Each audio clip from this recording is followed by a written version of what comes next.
Perkenalkan, nama saya Andi Pramita dengan NIM 186042 Prodi Pendidikan Bahasa Indonesia Angkatan 2018B. Jadi kali ini saya akan mempraktikkan mengenai micro teaching, mengenai materi kelas 10 semester ganjil, mengenai materi teks berita. Selamat menyaksikan.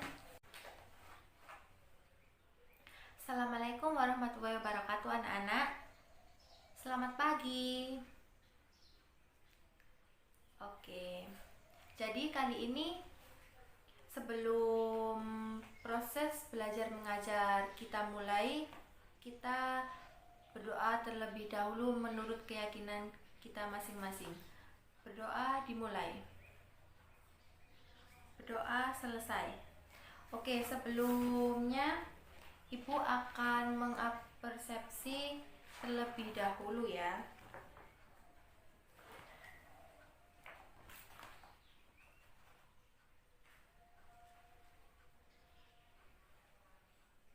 Untuk absen pertama, Amelia Rahmat Maulidia hadir, Ayusita hadir, Lian Dewi hadir, Cynthia Puspitasari hadir, Deni Cahyadi hadir, Farid Kaurudin hadir, Gilang Prasetya hadir, Haris Eka Septananda hadir, Jaka Dwi Putra hadir, Neni Mia hadir, Tio Setiawan hadir, gak masuk, sakit. Oke. Wahyu Diniarti hadir, Zahra Adelia hadir. Jadi yang gak masuk Tio Setiawan, sakit. Oke. Selanjutnya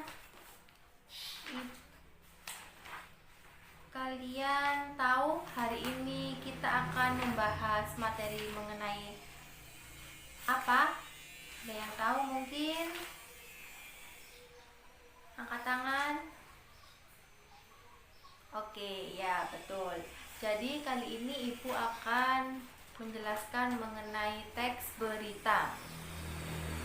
Mungkin ada yang tahu apa sih teks berita itu? Ayo. Ya, kurang betul, kurang benar sedikit. Ayo Mas. Ya, mungkin ada yang menambahkan lagi. Oke. Ya, betul.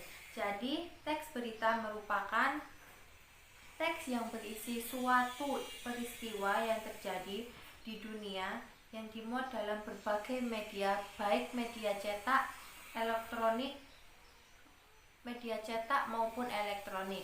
Misalnya di majalah, kemudian koran, kemudian televisi, radio, itu.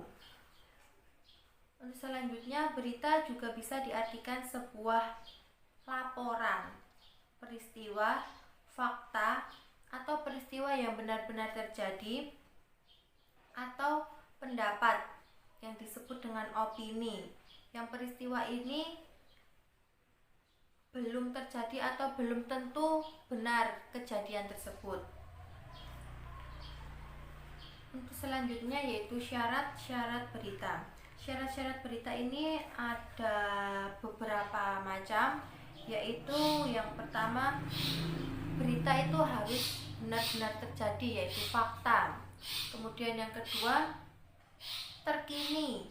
Terkini ini merupakan waktu jarak penyiaran berita dengan waktu kejadian yang telah terjadi itu tidak terlalu jauh. Untuk yang ketiga yaitu seimbang. Berita ini ditulis dan disampaikan dengan seimbang, tidak memihak salah satu pihak. Syarat berita selanjutnya yaitu menarik. Jadi untuk kata menarik ini adalah berita ini harus dapat bisa menarik minat pembaca atau pendengar untuk membaca berita tersebut atau mendengarkan berita tersebut. Untuk selanjutnya yaitu sistematis. Sistematis ini berita harus disusun secara sistematis, yaitu urutan-urutan yang jelas sehingga dapat memudahkan pembaca dalam membaca atau mendengarkan isi dari berita tersebut. Untuk selanjutnya yaitu syarat berita yang terakhir yaitu lengkap. Jadi untuk berita ini harus memenuhi syarat lengkap yang memenuhi unsur 5W plus 1H, yaitu W yang pertama yaitu what. Apa sih yang terjadi, peristiwa apa sih yang terjadi dalam berita tersebut. Kemudian who siapa yang terjadi dalam peristiwa berita tersebut. Selanjutnya yaitu why, mengapa peristiwa tersebut dapat terjadi. Untuk selanjutnya yaitu when, kapan sih peristiwa berita tersebut terjadi. Yang kemudian yang selanjutnya yaitu where, di mana. Where ini di mana peristiwa tersebut dapat terjadi dalam berita itu. Yang terakhir yaitu how, bagaimana sih peristiwa tersebut dapat terjadi dalam berita tersebut. Untuk selanjutnya yaitu dalam menyusun berita-berita ini kita harus dapat memperhatikan beberapa hal, yaitu yang pertama menggunakan struktur dan tata bahasa yang baik dan benar. Kemudian menggunakan pilihan kata yang tepat. Untuk yang selanjutnya yaitu menggunakan penalaran yang logis. Dan yang terakhir yaitu tidak menggunakan kata-kata yang ambigu. Jadi untuk hal-hal yang harus kita perhatikan benar-benar dalam membuat berita atau dalam menyampaikan berita tersebut. Kita harus memperhatikan hal-hal tersebut agar tidak dapat membuat pendengar ini merasa sulit memahami dan sulit mencerna berita tersebut. Untuk struktur teks berita. Dalam struktur teks berita ini merupakan gambaran atau cara teks tersebut dibangun, mulai dari orientasi, yaitu orientasi berita ini merupakan pembuka tentang hal-hal yang diberitakan. Kemudian peristiwa, yang kedua peristiwa. Tahap ini merupakan tahap inti dari berita. Tahap ini berita dinarasikan sedemikian rupa sehingga tersaji beberapa fakta yang muncul. Jadi dalam orientasi ini terdapat fakta-fakta yang muncul dalam peristiwa tersebut dan dijadikan untuk berita, untuk dijadikan sebuah berita. Untuk selanjutnya yang terakhir yaitu sumber berita. Jadi untuk berita ini harus memiliki sumber berita. Dari manakah berita itu didapat, kemudian dari manakah berita itu disampaikan, didapatkan, seperti itu. Jadi itu tadi materi yang dapat Ibu sampaikan. Mungkin dari anak-anak ada yang ingin ditanyakan dari materi yang Ibu berikan? Mungkin ada? Oke, sudah paham semuanya. Oke, terima kasih. Untuk itu Ibu akan memberikan media pembelajaran ini. Ibu buat media pembelajaran yaitu media ular tangga berita. Jadi di sini kita akan mencoba untuk memainkan media pembelajaran yang Ibu buat ini. Jadi kita ada 13 siswa ya. 13 siswa yang tidak masuk satu jadi 12. 12 ini kita bagi menjadi 3 kelompok. Setiap kelompoknya ada 4 anggota.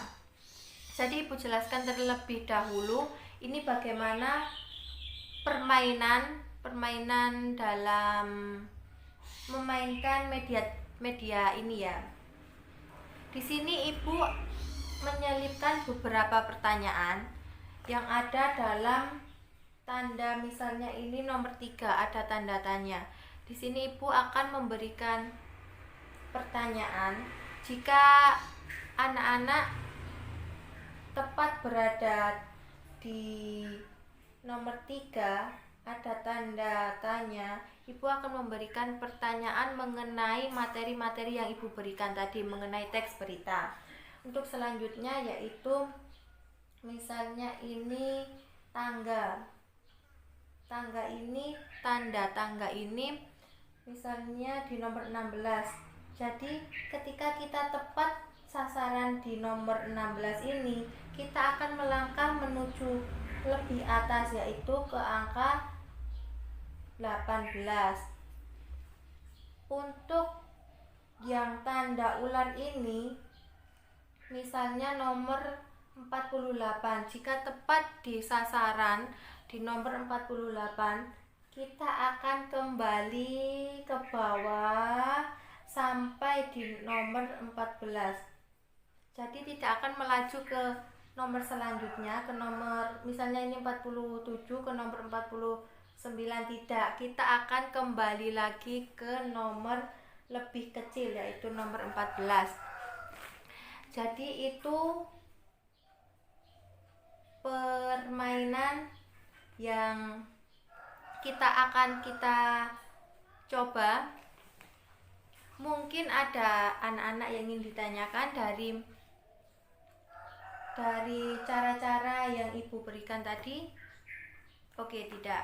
Terima kasih, sudah paham semuanya. Kita akan mencoba menerapkan media tersebut. Terima kasih, semoga dari penjelasan Ibu dapat bermanfaat bagi kita semuanya. Wassalamualaikum warahmatullahi wabarakatuh. Sekian, terima kasih.